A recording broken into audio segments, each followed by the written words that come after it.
안녕하세요. 형광펜 성경과 함께하는 성경 공부, 오늘은 잠언 21장입니다. 왕의 마음을 움직이시는 것은 하나님이 하시는 겁니다. 왕의 마음이 하나님의 손에 있는 그 수로와 같다는 거거든요. 그래서 그 길을, 물이 가는 길을 하나님께서 마음껏 인도하실 수 있습니다. 성경에 왕의 마음이 바뀌어가지고 그 하나님의 일을 이루게 되는 게 얼마나 많았는지 몰라요. 뭐 예를 들면은 그 아수르 왕 같은 경우에도 이스라엘 사람들을 보내주고 성전 짓기를 마음 먹겠다 뭐 그런 식으로도 스가랴서에 나오고, 그리고 바벨론 왕들도 마음이 바뀌어요. 그래서 이스라엘 사람들을 보내주고 그러거든요. 그건 에스라서도 그렇고 느헤미야서도 그런데, 그런 걸 통해서 보면 하나님께서 그 왕들의 마음을 다 움직이세요. 그 사람이 이방인이라고 할지라도, 그러니까 하나님을 모르는 자라고 할지라도 이런 일들이 일어납니다. 사람의 행위가 자기 보기에는 모두 정직하여도 여호와는 심령을 감찰하시느니라.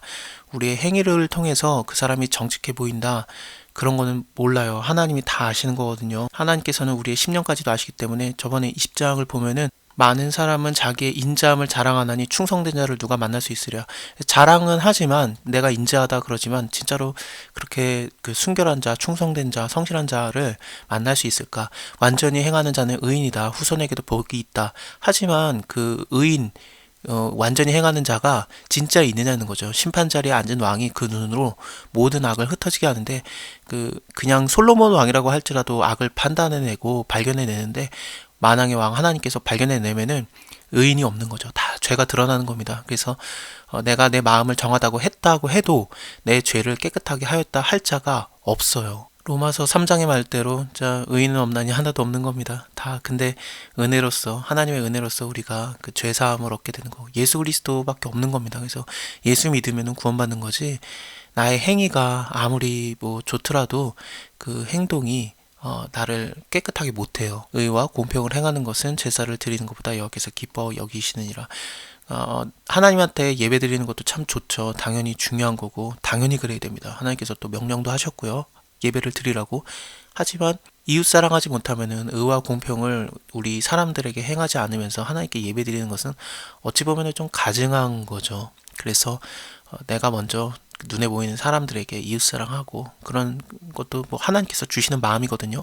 우리에게 선한 생각을 주시는 그 하나님께서 그 행동을 할 수 있도록 도와주시는 건데, 그 순전한 마음으로 행동하는 것이, 그 순종하는 것이 바로 하나님을 기쁘게 하는 것이죠. 다윗도 우리아의 밧세바를 취한 다음에 시편에 그 회개하는 내용을 보면 그러죠. 내가 그 번제랑 뭐 그런 거 제사 안 드린다. 왜냐면 하나님이 만약에 기뻐 받으시면은 내가 이미 드렸으리라. 근데 하나님이 받으시는 것은 무엇이냐? 상한 심령의 예배다. 그러면서 자기 스스로가 먼저 회개를 하거든요. 그래서 의와 공평을 행하기를 노력을 하고, 그리고 나서 내가 나중엔 괜찮아지면 내가 하나님께 화목제 뭐 번제를 드리겠다, 그런 식으로 그 제사를 나중으로 미루는데, 그게 옳은 행동이에요. 눈이 높은 것과 마음이 교만한 것과 악인이 형통한 것은 다 죄니라.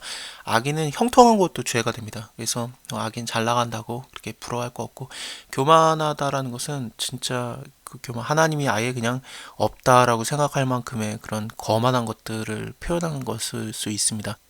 부지런한 자의 경영은 풍부함에 이를 것이나 조급한 자는 궁핍을 따를 것이다. 그래서 너무 궁핍해지고 그러니까, 조급하고 그러니까 남들을 속여서, 말로 속여서 거짓을 해가는 거죠. 그래서 재물을 모으는 거, 그게 처음에는 쉬워 보이고 달콤해 보이고 그러지만 결국에는 죽음을 구하는 것입니다. 불려다니는 안개니라. 안개는 정확하게는 입김이라는 뜻입니다. 그래서 그냥 입김처럼 사라져 버려요. 하나님께서 참 싫어하는 행동들이죠. 남을 속이고 그것을 빼앗는 것들, 강포하는 것도 마찬가지입니다. 악인의 강포는 자기를 소멸한다. 이는 공의를 행하기를 싫어합니다. 그래서 마음대로 막 그 뺏어가려고 하고 악을 행하는 것들은 공평한 것과는 반대입니다. 죄를 크게 범하는 자의 길은 심히 구부러지고 깨끗한 자의 길은 고드니라. 그 19장 3절에서 사람이 미련함으로 자기의 길을 굳게 한다, 그리고 또 마음으로 여호와를 원망한다라고 나오는데, 자기 스스로가 이렇게 구부러지게 만드는 거예요. 다투는 여인과 함께 큰 집에 사는 것보다 움막에서 혼자 사는 것이 나으니라. 이 움막에서 사는 것이 나으니라는 히브리어로 통해서 보면은 지붕의 모퉁이에서 사는 게 낫다 그러는 거거든요. 이게 좀 두 가지 의미로 해석이 가능할 것 같습니다. 첫 번째는 뭐냐면은, 다투는 여인과 큰 집에 사는 것보다 혼자 그냥 그 쭈그리고 있는 것 같은 지붕의 모퉁이에 혼자 있으니까 이게 따로 나가서 살라는 얘기가 아니에요. 정확하게 히브리어로는요. 그러니까 그 집에 그 지붕 구덩이에 혼자 있어라 그런 얘기인데 다투지 말라라는 얘기죠. 혹은 반복 구절이 19절을 보면 다투며 성내는 여인과 함께하는 것보다 광야에서 혼자 사는 것이 나으니라 그러거든요. 이 광야는 실제로 아예 밖으로 나가는 걸 얘기하잖아요. 그렇게 따지면은 다투지 말라, 서로 싸우지 말라, 같이 지내야지 그런 거를 얘기하고 있는 것 같습니다. 일단은 화해를 해라라는 얘기겠죠. 솔직히 뭐 결혼 제도가 둘이 한 몸을 이룬 건데 이게 사람이 이걸 나누지 못하는 거 아니겠습니까? 하나님께서 정해준 짝을 그런 것들을 생각해 보면은 잘 지내야 되는 거를 말하는 것 같은데 근데 여기서 다투는 여인이라는 게 이게 아내라고 정확하게 나온 게 아니기 때문에 그냥 여인이거든요. 그러면은 그게 그 따로 지낼 수도 있는 거 아닌가 그렇게 생각을 할 수도 있겠습니다만 그럼 뭐 남매가 현실 남매라 그러죠. 서로 다투면은 그러면 따로 지내야 되느냐? 모르겠어요. 일단은 뭐 같은 집에 있다라는 것 자체가 아내를 얘기하는 것 같아요. 그러면 서로 잘 지내야 되겠죠. 악인의 마음은 남의 재앙을 원하나니 그 이웃도 그 앞에서 은혜를 입지 못하느니라. 거만한 자가 벌을 받으면 어리석은 자는 경성하겠고 이게 그 거만한 자는 하나님을 업신여길 정도의 교만한 자를 말합니다. 위에 나오는 교만한 것 이런 것과 다 마찬가지인데 이런 식으로 교만을 떠는 자들을 어리석은 자들 실제적으로는 좀 단순한 자들이라고 표현을 할 수 있는데 그 단순한 자들이 따라다녔던 거예요. 그래서 같이 악을 행하다가 그 교만한 자가 하나님을 업신여길 정도로 아주 교만한 자가 벌을 받으니까 아, 저 사람 따라가면 안 되겠구나 하고 이 단순한 자가 떠나간 거예요. 그래서 지혜를 얻었다라는 뜻입니다. 경성하다가 지혜를 얻다입니다. 지혜로운 자는 교훈을 받으면 지식을 더하리라. 의로우신 자는 악인의 집을 감찰하시고 악인을 환란에 던지시느니라. 그래서 의로우신 자는 당연히 하나님을 얘기하는 것 같습니다. 귀를 막아서 가난한 자의 부르짖는 소리를 듣지 아니하면 이거는 의로우신 하나님이 하지 말라고 한 거죠. 가난한 자를 돌보라고 했는데 그들이 그 부르짖는 소리를 듣지 아니하면은 부르짖을 때 아무도 들어줄 자가 없을 것이다. 가난한 자를 도와주는 것은 하나님께 구워주는 것입니다. 19장 17절에서 가난한 자를 불쌍히 여기는 자는 여호와께 구워주는 것이니 그 선행을 갚아주시리라 그랬는데 우리가 하나님의 그 마음을 품고 도와줘야 돼요. 은밀한 선물은 노를 쉬게 하고 품의 뇌물은 맹렬한 분을 그치게 한다. 이게 도대체 뭔 소리냐? 뭐 가난한 자를 도와주는 거 그렇다 치지만 뇌물을 통해서 그 다른 사람의 그 진노를 사그라뜨린다라는 얘기인데 이게 좋은 의미로 봐야 되는지 나쁜 의미로 봐야 되는지 되게 어려운 거죠. 왜냐하면 27절을 보면은 분명히 악인의 재물은 본래 가증하다. 하물며 악한 뜻으로 들리는 것이라 그랬기 때문에 이 뇌물 하나님께서 싫어하는 거예요. 분명히. 근데 이 악한 마음으로 드리는 그런 재물이 어떻게 좋아질 수 있느냐는 거죠. 그러면은 이거는 그냥 그 몰래 드리는 그냥 선물을 말하는 건가 싶기도 한데 성경에서 아비가일 같은 경우에 굉장히 지혜로운 여인이었죠. 다윗의 진노를 이렇게 사그라뜨렸고 먼저 선물을 줬고 그 다음에 많은 말로써 다윗을 누그러뜨렸었죠. 그리고 야곱이 에서에게 준 선물들도 굉장히 기억이 나는데 이거는 이렇게 봐야 될 것 같아요. 그러니까 이렇게 뇌물을 주는 것도 나쁜 거예요. 나쁜 건데 뇌물을 주는 것도 사람의 마음을 사그라뜨릴 수 있는데 근데 선하게 쓰면 가난한 자들이 부르짖을 때 이것을 드리면 하나님의 원하시는 대로 하면은 얼마나 좋을까라는 얘기를 말하는 것 같습니다. 그리고 27절과 그래야 이게 맞아요. 왜냐하면 악인의 재물을 하나님께서 싫어하는 거거든요. 다시 좀 정리를 하면은 뇌물은 분명히 악한 거예요. 가증한 건데 근데 이 뇌물을 줘도 사람의 분노를 사그라뜨려요. 그럼 우리가 올바른 마음으로 하나님의 원하시는 대로 재물을 사용하면은 얼마나 큰 영향력을 미칠까, 이게 얼마나 좋을까라는 것을 좀 반증적으로 얘기하는 것 같습니다. 공의를 행하는 것이 의인에게는 즐거움이고 죄인에게는 패망이니라. 명철의 길에서 떠난 사람은 사망의 회중에 거하리라. 사망의 회중에 거한다라는 것이 그 죽은 사람들, 그러니까 구원받지 못한 사람들이 머무는 곳이 되겠거든요. 그러니까 지옥을 말하는 거겠죠. 연락을 좋아하는 자, 이 좋아하다가 사랑하다인데 어느 정도의 사랑이냐면 너무 좋아해가지고 애착이 생겨가지고 떨어지지 못하는 그런 정도의 사랑을 말합니다.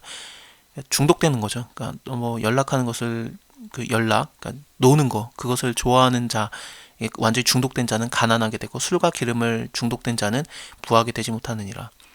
악인은 의인의 대속이 되고 괴사한 자는 정직한 자의 대신이 되느니라.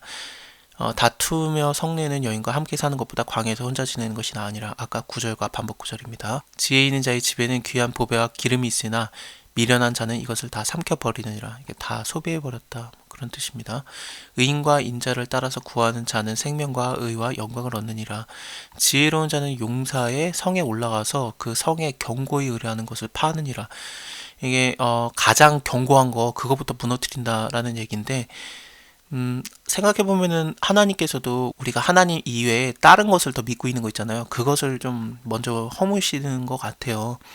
그래서 내가 뭘 믿고 있는가가 되게 중요한데, 예를 들면 히스기야가 왕이 됐을 때 되게 잘하죠. 그래서 우상을 다 없애고 심지어 르우스단이라고 그것도 없앱니다. 그 모세 때 만들어진 노뱀이거든요. 그게 하나님의 명령대로 모세가 직접 만든 거고, 그리고 또 예수님께서 니고데모와의 대화에서 요한복음 3장에서 인자가 그 뱀이 장대에 들린 것처럼 나도 들려야 된다라고 말하는 것처럼 굉장히 중요한 건데, 그게 이스라엘 사람들에게는 우상숭배로 사용되니까 그것까지도 없앴거든요. 되게 잘했어요. 근데 아수르 왕이 쳐들어오죠. 그때 어떻게 히스기야가 행동을 하냐면 돈을 다 모아가지고 그것을 보냅니다. 그걸 믿은 거죠. 그러니까 하나님을 먼저 의지했어야 되는데 돈을 더 믿은 거예요. 그래서 빠르게 해결을 하는데, 근데 바로 다음 달에 또 쳐들어와요. 그때는 이제 줄 게 없잖아요. 그러니까 그제서야 하나님 의지하고 기도하고 그러거든요. 그렇습니다. 그래서 우리가 의지하는 게 있으면 그것을 하나님이 때로는 없애기도 해요. 입과 혀를 지키는 자는 그 영혼을 환난에서 보전하느니라. 무례하고 교만한 자를 이름하여서 망령되자 하나니 이는 넘치는 교만으로 행함이라. 정확하게 히브리어로 다시 번역하면은 교만하고 참남한 자를 가리켜서 희롱하는 자라고 하나니 그 넘치는 교만으로 행하는 자니라 라고 해석이 가능합니다. 게으른 자의 정욕이 그를 죽이나니 이는 그 손으로 일하기를 싫어함이라. 어떤 자는 종일토록 탐하기만 하나 의인은 아끼지 아니하고 쉬지 않으니라. 이게 의인은 아끼지 아니한다. 뭐 쉬지 않으니라는 게 어려운 단어죠. 그냥 의인은 아끼지 아니한다. 탐하지 아니한다. 이렇게 보면 될 것 같아요. 악인의 재물은 본래 가증하거든 하물며 악한 뜻으로 들리는 것이랴. 거짓 증인은 패망하려니와 확실한 증인의 말은 힘이 있느니라. 악인은 그 얼굴을 굳게 하나 정직한 자는 그 행위를 삼가느니라. 지혜로도 명철로도 모략으로도 여호와를 당해내지 못합니다. 고린도전서죠. 하나님의 미련한 것이 사람의 지혜로운 것보다 지혜롭고 하나님의 약한 것이 사람의 강한 것보다 강하다라고 나오는데, 그런 것들을 통해서 보면은 당연하죠. 근데 뭐 지혜로 명철로 모략으로 하나님 당해내지 못하니까 하나님을 의지하는 것이 지혜고 명철이고 모략입니다. 싸우는 날을 위해서 마병을 예비하거니와 이김은 여호와께 있느니라. 뭐 당연히 전쟁이 여호와께 속한 것이고, 뭐 한 사람 두 사람으로서도 나라 하나 멸망시키는 것도 다 가능해요. 사람도 필요 없어요. 하나님 혼자서 아까 히스기야 얘기 더하면은 하나님께서 그냥 다 물리쳐 버리거든요. 그때 뭐 랍사게가 와가지고 굉장히 좀 하나님이 뭐 너네를 과연 구원할 능력이 있겠냐 그런 식으로 얘기하니까 히스기야가 이거 들으십니까? 하나님 나타나서 좀 어떻게 좀 해주십시오. 그러니까 하나님께서 그냥 다 밀어버려요. 그래서 18만 명이 넘는 사람이 그때 한 번에 죽는데 혼자 하나님이 싸우기도 해요. 근데 그렇다고 뭐 우리가 전쟁하는 거 준비 아무것도 안 해도 되냐? 뭐 전쟁은 하나님께 속한 거니까 우리 뭐 군대 안 가도 되냐? 그런 거 아니죠. 준비는 해야 돼요. 물론 이김은 여호와께 있습니다. 그래서 하나님께서 전쟁을 다 인도를 하시는데, 하나님께서 왕의 마음도 움직이시고 그 원하는 대로 그 물이 흘러가게 하시는 것처럼 하나님이 다 경영을 하시는 거거든요. 일단은 하나님 믿어야 되겠습니다.